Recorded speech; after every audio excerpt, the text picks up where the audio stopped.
व्यक्तीला कामगाराला मारलं गेलं.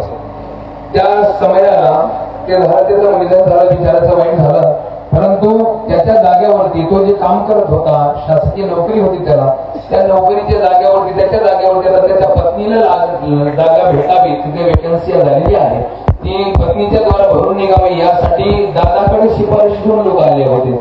आणि ते हरिजन समाजाचे बौद्ध धर्माचे, तरी सुद्धा दादा त्या धर्माच्यासाठी काम करताना मला दिसलं.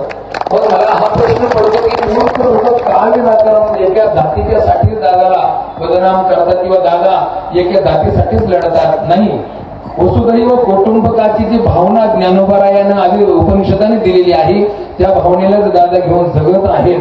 अर्थात त्याच्यावरती एक श्लोक बोलेल की अयम निज परो व्यक्ती गणना लघुचेतसाम उदार चरिता नाम तो वसुधैव कुटुंबकम.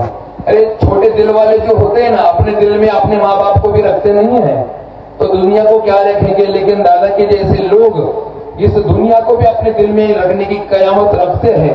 इतने बड़े दादा के बारे में इस तरह जातिवाद करना, दादा के बारे में इतना छोटा सा मानस रखना, ये बहुत बुरी बात है. पाप लगेगा उन लोगों को ज्या लोकांनी दादांना संकुचित करण्याचा प्रयत्न केलाय. परंतु दादा सूर्याला कधीही ढग झाकू शकत नाहीयेत आणि पुष्पाचा सुगंध कोणीही लपवू शकत नाही. तसं दादा तुमचं कर्तृत्व कोणीही झोपवू शकत नाही आणि कोणी लपवू शकत नाही, हा माझा वादा आहे.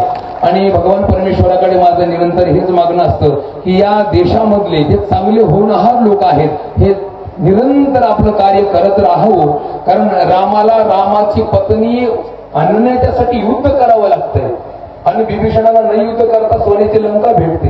किती आश्चर्याची गोष्ट आहे. परंतु हक्काची जी भूमिका आहे ती लढणाऱ्याचा इतिहास बनतो, विभीषणाचा इतिहास नाहीये.